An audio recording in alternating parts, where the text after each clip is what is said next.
My name is Paul Vickers. I'm a dimensional engineer with DCS, Dimensional Control System. And today with my friend and colleague, Maria Harangus, we're going to talk about datum optimization and its impacts on quality and gauge reproducibility and repeatability.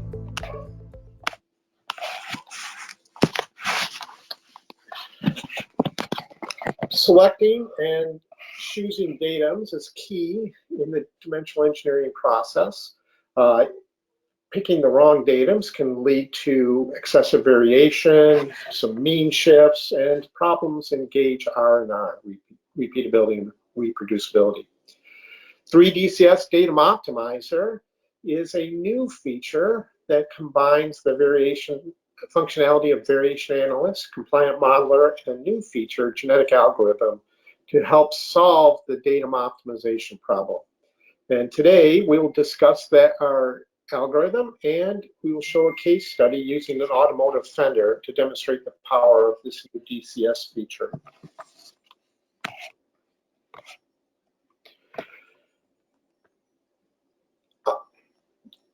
Again, my name is Paul Vickers. I will be talking about the functionality and giving kind of an overview, and then Maria Harangus will demonstrate the software so that you can know that it's not just a PowerPoint presentation. It really works, and it's really exciting.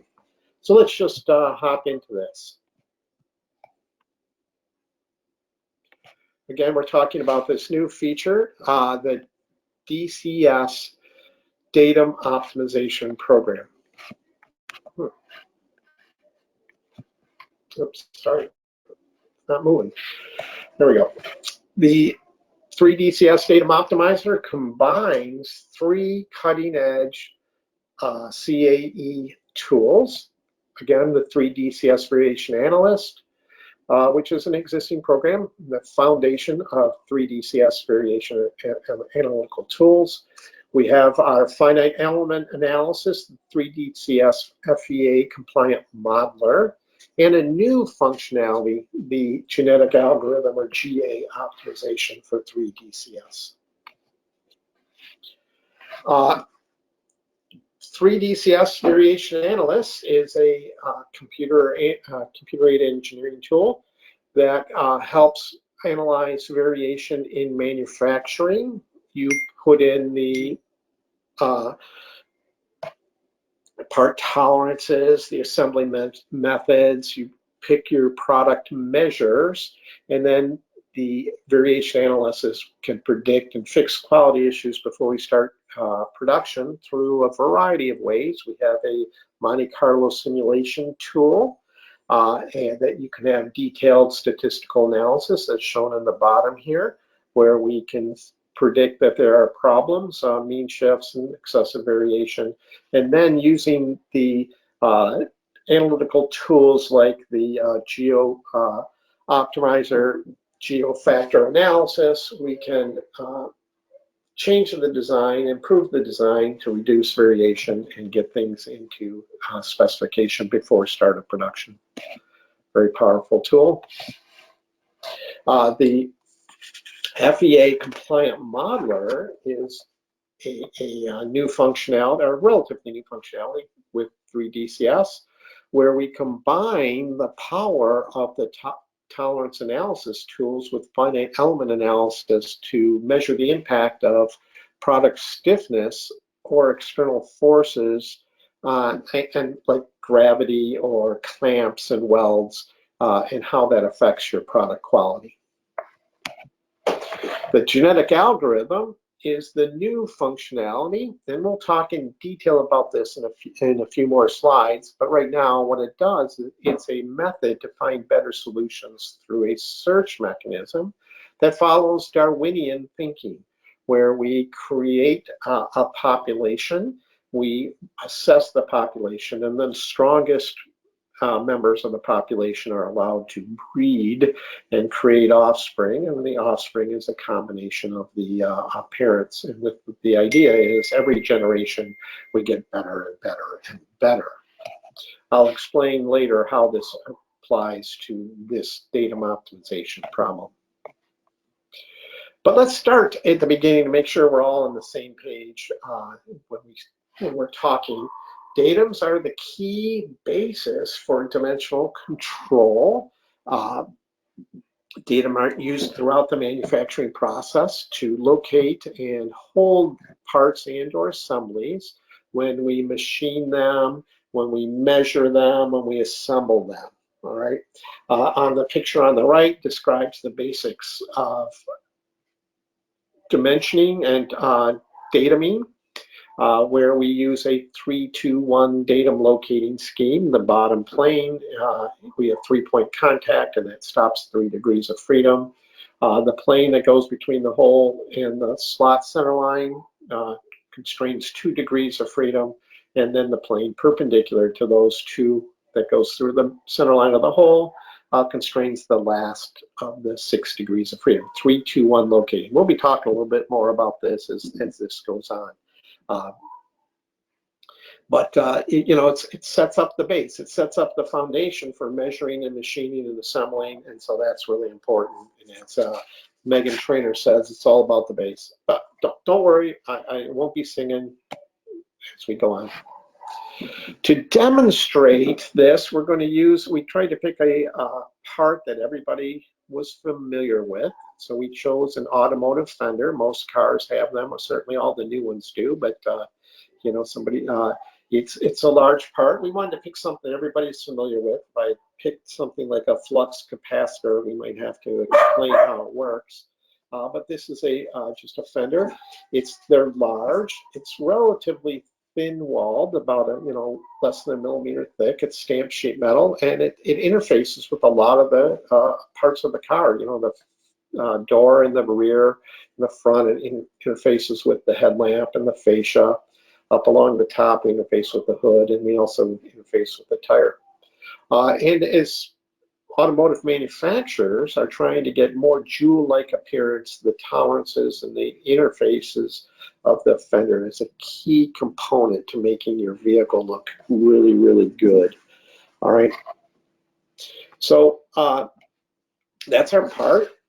And using traditional methods, and maybe what we've done last time, we picked the dimensional engineer picked the datums for the part based on historical usage. We used 3 DCS variation analysis simulation to predict quality performance. Among the suite of tools in the Variation Analyst is a color map that we've shown here, where we've got you can see the key on the right-hand side. Blue has low variation, and red has high variation, and green is in between. We can see that using our initial datum set, we have quite a bit of variation on the part, across the part. In addition to color mapping, we have the traditional DCS variation analysis reports, where we can do summary statistics and histograms of individual points and parts. And you can see that some parts have large distortion, and we're shifted from the mean, and we have a lot of variation. We have a lot of parts out of spec. And what that can lead to is poor Gage R&R performance. And as everybody knows, passing Gage R&R is a critical step on the road to quality at start of production. So the team thought, hey, instead of changing just tolerances, which would help reduce variation, but wouldn't help with mean shifts, what if we selected different datum schemes, and maybe we could get better performance? So the issue is, how can we quickly and cheaply decide which datums would work? Problem is, you could put datums on many, many locations, as we show on this slide here. Could be a lot of different places. And then that creates a computation problem, a combinatorial problem. The size of the problem grows quite quickly. As all of you probably remember from statistics class, we can calculate the number of combinations of permutations, where we have a set of candidate datums, and we want to pick a subset of them. let's call the candidate set size n and the subset size r.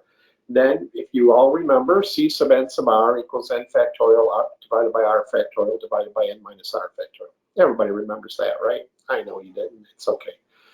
We did do the math for you. It's pretty interesting. If you have, as the table on the left, lower left shows, if we have 20 candidate datums and we're picking them 3 at a time, there are 1,140 possible combinations.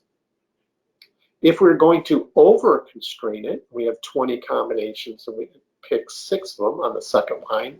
You can see you have 38,760 different combinations. Wow. And we have some other examples there below too. It's the key thing is there's too many to do physical studies, and we could do it in CAE, but it's still an awfully large number of combinations, and you would have to set up each of the combinations, run them, and analyze them. And no CAE system exists to do that until now. This is where the DCS Datum Optimizer comes in. It's a tool designed to help you find the optimal datum set from a set of datums with the goal of minimizing the part deformation. When you use it, as we show on the left, you as a user would pick what part or assembly we're going to work on. Then you choose whether we're going to do a rigid or compliant analysis. You pick your candidate locators, and then the system does the rest. The DCS Datum Optimizer, or DO as we call it, will optimize the datums and display the results as shown on the right hand. We'll break it down for you in a little bit as we go on.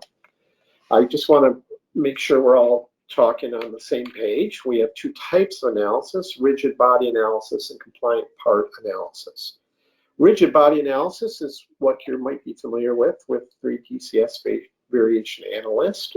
That is restricted to a 3-2-1 datum locating strategy, where the first plane constrains 3 degrees of freedom, the second plane constrains 2 degrees of freedom, and the third plane constrains the final degree of freedom for a total of 6. And that works. We can find the best using the Datum Optimizer, or you could go with a compliant part analysis and over constrain the part more than 3-2-1, and then that way when you constrained it to additional datums, you will bend the part. And this is where the finite element comes in, because we can have the stiffness of the parts. With that, we could find the best 3-2-1 or the best 4-2-1, 5-2-1, 6-2-1 datum locating scheme, over constraining in the primary. Or we could do 4-3-1, over constrain in primary and secondary.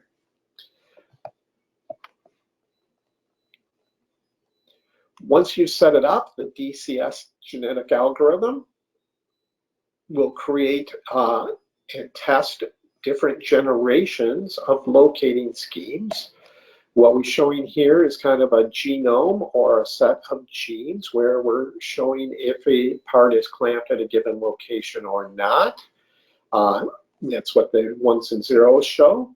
Then we test them. We pick the best performing, and then the best performing are allowed to mate. And when they mate, all we're doing is we start mixing some of the genomes to create different offspring. And then we test the offspring, and only the strong survive, so to speak. And so generation after generation, we're searching for a better and better solution.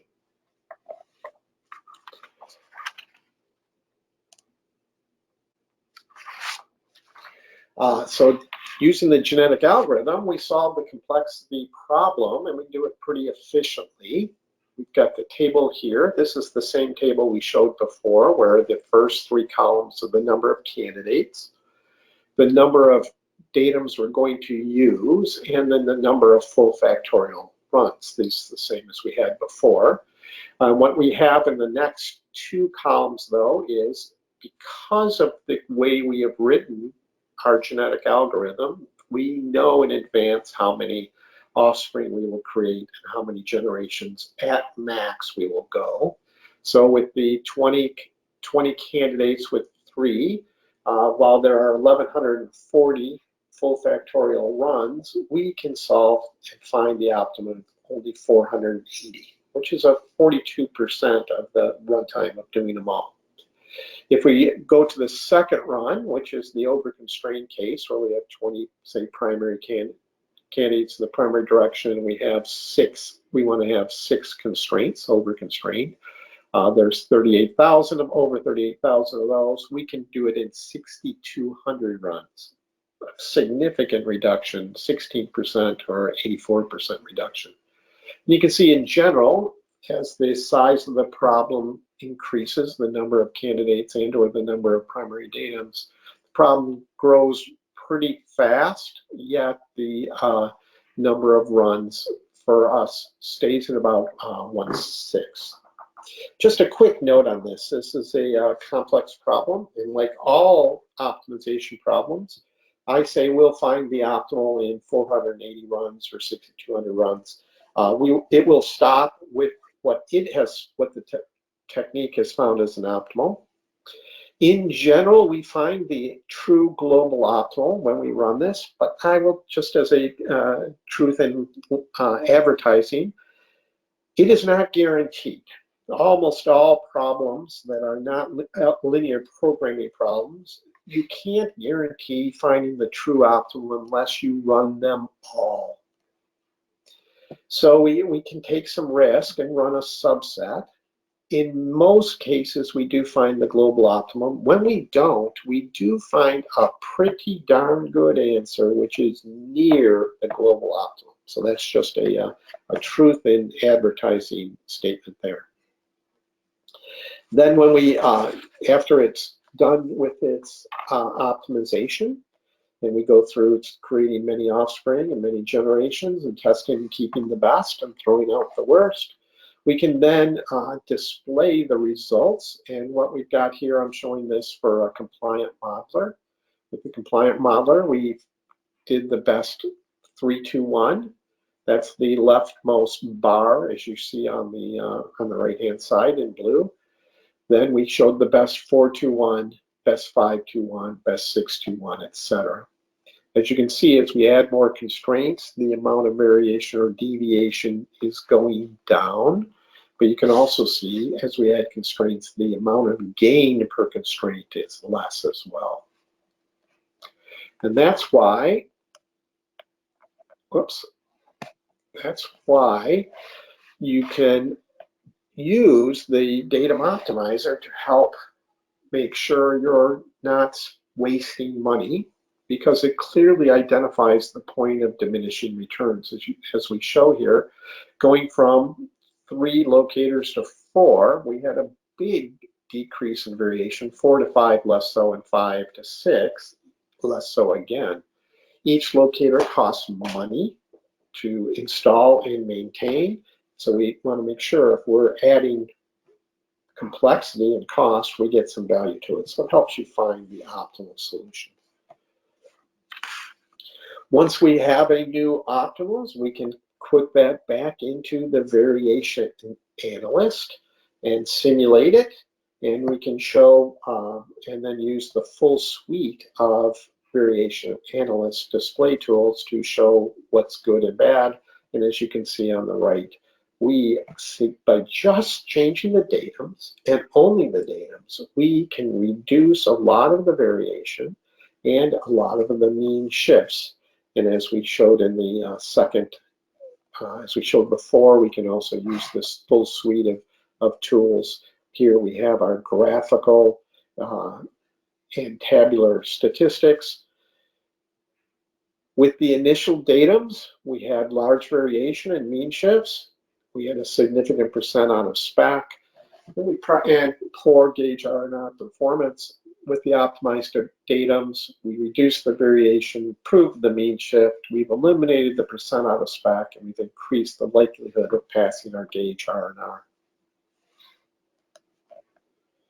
So right now, what I would like to do is turn this over to my friend and colleague, Maria, and she will demonstrate software tools.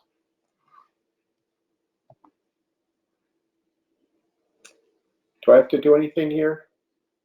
No.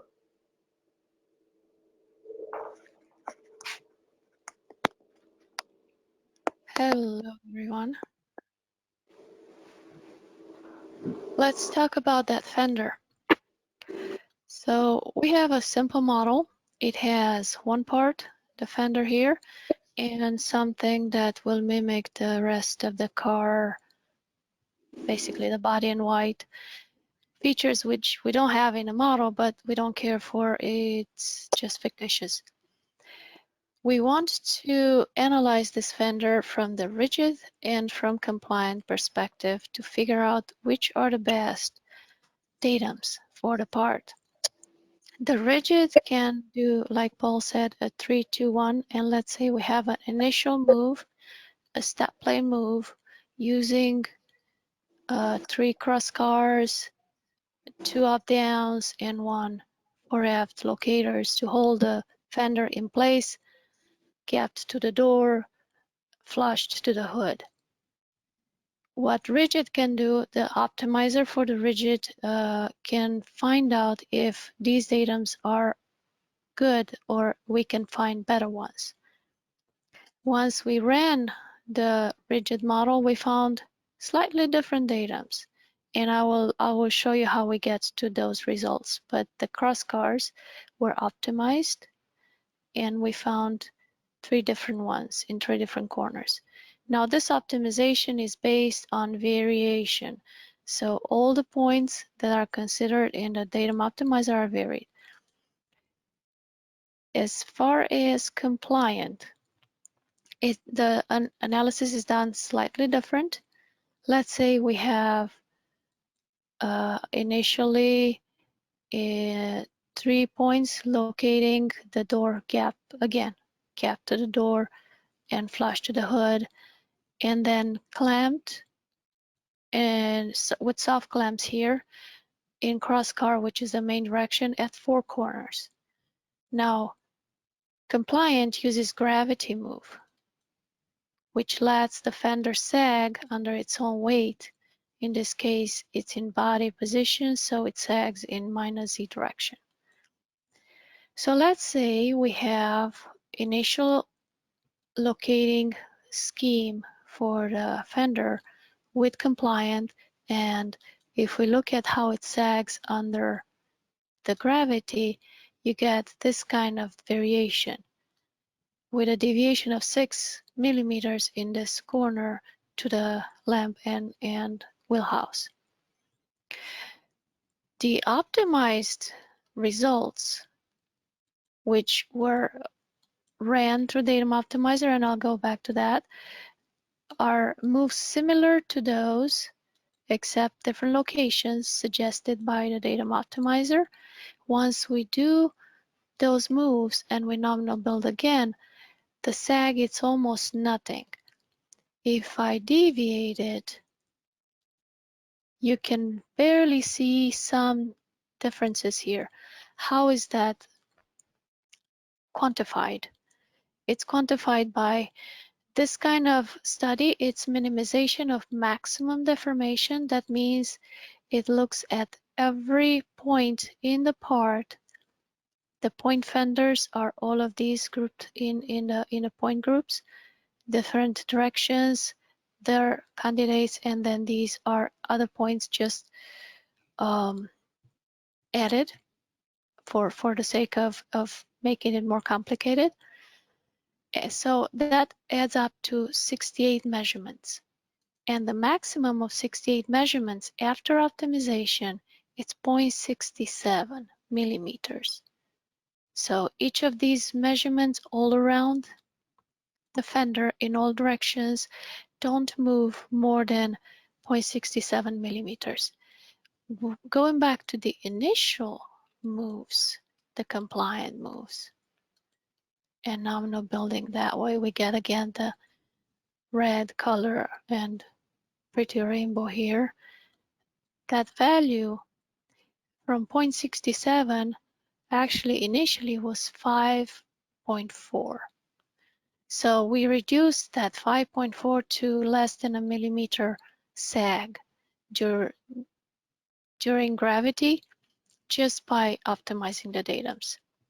So this was an introduction on how the model was optimized. And now I'm going to show you the actual Datum Optimizer dialog.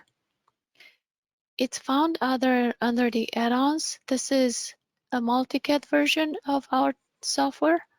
And this platform and every other platforms has the Advanced Analyzer and Optimizer add-on, which has a lot of features, and Datum Optimizer is now one of them.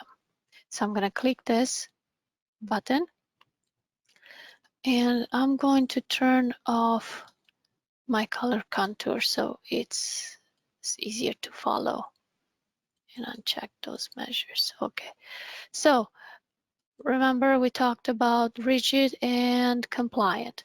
For rigid, the first step would be to select the part. So you pick the fender, and then you pick what kind of minimization or calculation, basically optimization, you want to do.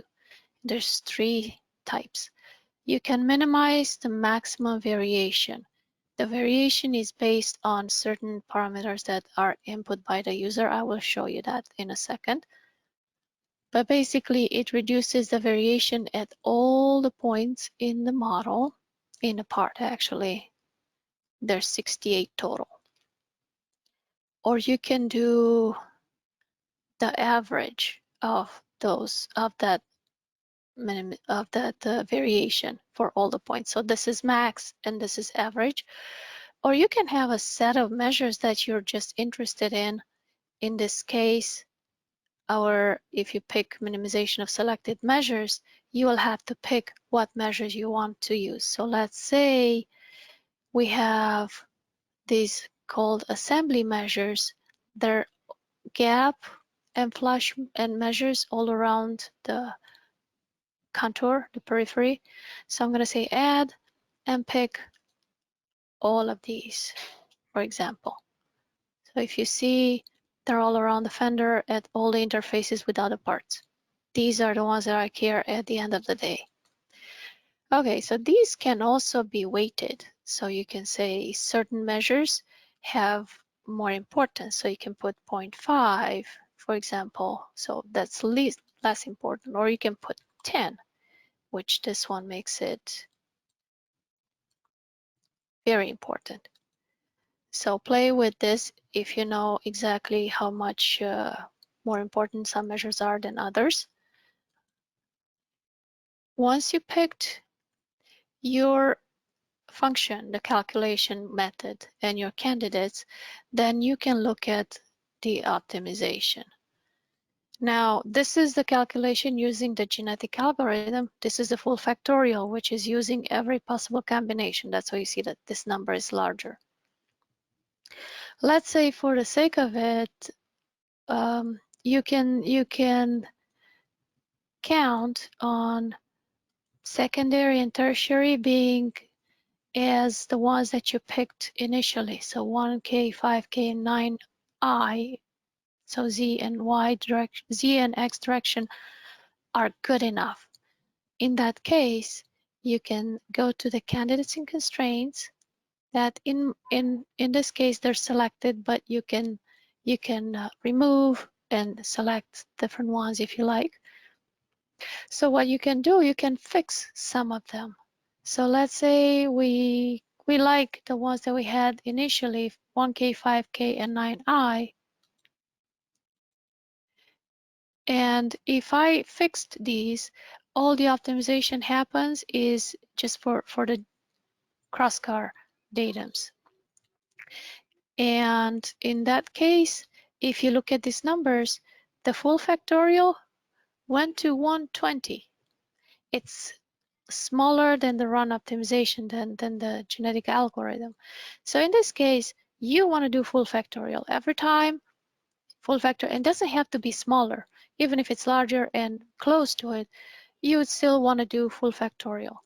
But if it's way larger, then we recommend doing the optimization. So once you decided which calculation you want to do, you say run optimization or run full factorial, and it will generate the results here. Now, since I ran them before, I'm going to load my results. So what I'm going to do, I'm going to load my factorial, full factorial rigid for minimization of max variation. The file type saved, it's the DOP Datum Optimizer, and you can save it once you calculate it and reload it later on. So I'm going to open that file, and what it shows me here, it shows me all 120 runs from full factorial because I ran 120. So I can scroll here and see it starts from way larger variation. And you optimize, it gets better, better, better, better. Until the last one, it's showing here that my maximum variation at all the points in the model, it's 1.13. And it's 1.13 if you show, if you pick these datums, 3, 2, 1. So this is rocking the fender on the body in white using a move similar to a step plane move, and it found that these are the best datum to use. Now let's say you can't use these three. Let's say you need another set. So let's go back to 111. It's a little bit more. It's 1.3. But it gives you a different set of datums if you like, if the other ones were not accessible or not convenient for whatever reason. So once these are picked, let's say go back to this one, and you can pick these datums, put them in a step plane move in your model, and this would be the one that we picked and created, and it reduced the variation for rigid.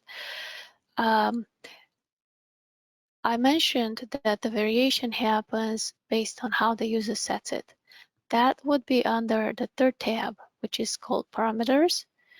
And this is the value used for all of the candidates to be varied by plus minus 0.5. And based on that variation, we figure out how much the minimal variation for all of the candidates is, and it's getting to 1.13 in the end. This number the user can change. You can make it bigger, smaller, whatever you think. It can be given to all the candidates to vary by. Okay, so now let's talk about compliant a little bit. Similar to rigid in the fact that you will select the part again, and then this calculation, this optimization has again 3 options.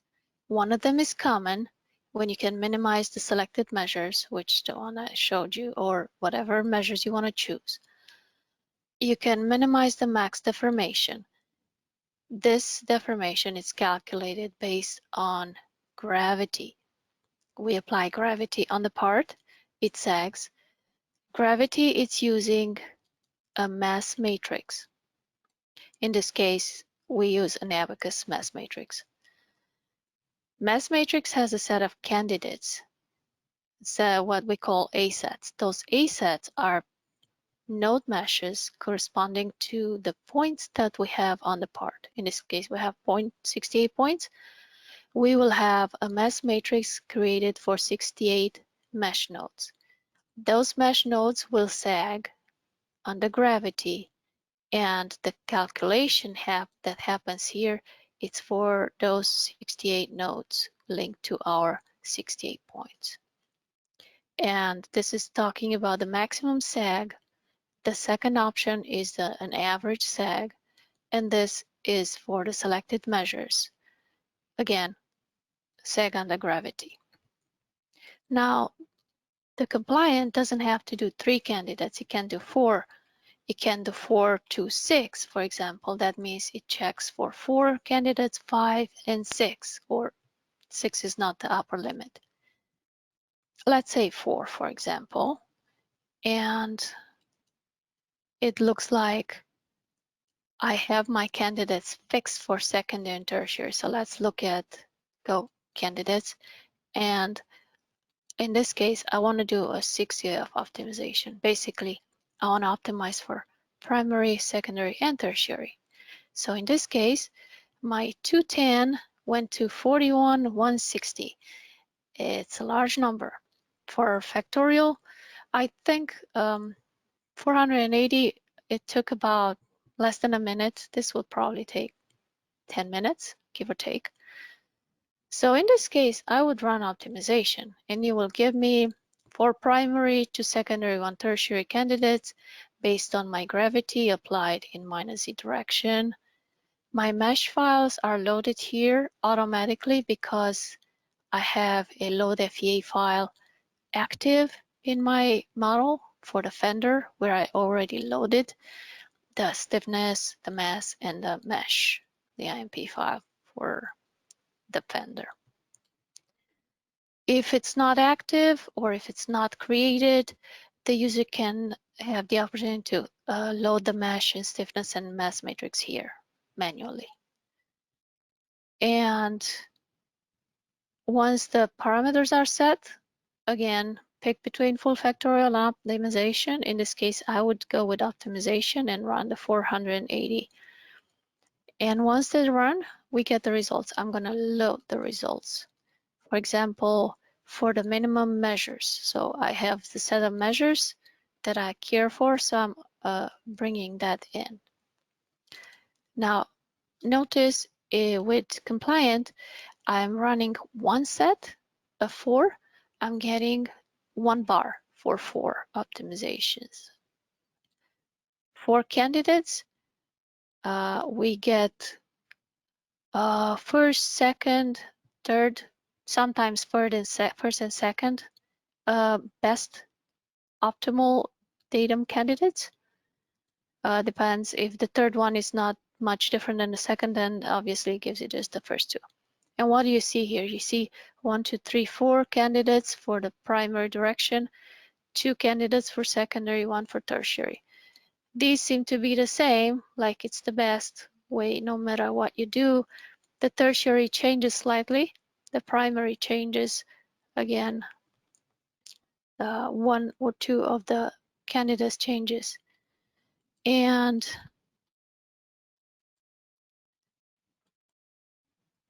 we can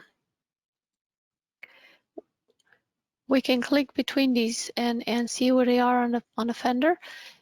The next step would be to take the first optimal, if it's convenient, and create in this case, a log DOF for secondary and tertiary, where you lock the 2 directions and the rotations, and a soft clamp for the primary direction, where you put the 4 candidates for the soft clamp. And then run the 2,000 samples or 10,000 samples, as many as you think it's right for your part, and see how basically your results improve. And back to you, Paul. I believe. Thanks. I hope we demonstrated that the Datum Optimizer has value. It helps you identify the key datum features that will help you reduce variation, reduce distortion, helps you get to a better solution quickly, so that we can pass our Gage R&R and we can start production with confidence that we'll have the best part and or assembly possible. At this point, are there any questions that we can answer?